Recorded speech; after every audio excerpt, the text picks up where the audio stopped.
In the preseason and in-season training blocks, I use a lot of what I call full explosive intent strength training. I'll demonstrate this with a few different lifts in this video.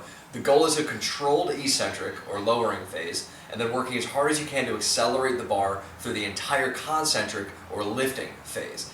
While we might have been doing about 80% 1 rep max before for 3 to 4 sets of 6 to 8 reps per set in the off season to drive strength and muscle mass adaptations, now we're going for shorter sets of just 2 to 4 reps to convert force into power for moving boats in races. First, let's see what normal tempo with about 80% looks like.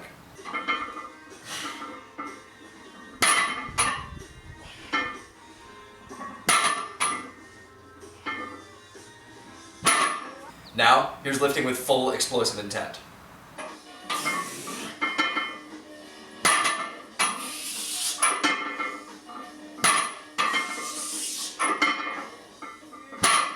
So why don't we use full explosive intent all the time? Mostly because it's more mentally and physically challenging than lifting with a more natural tempo, especially beyond about 7 reps. Some people could do 8, I can't do more than about 6 without having to reduce the weight below 80% of 1 rep max. So in the off season, it's fine to train a little slower with the natural tempo so that we can use heavier weights and generate more force and muscular stimulus with each set. But the speed of the stroke is such that when we get closer to racing performance time, we need to work to improve rate of force development so that we can apply force more quickly.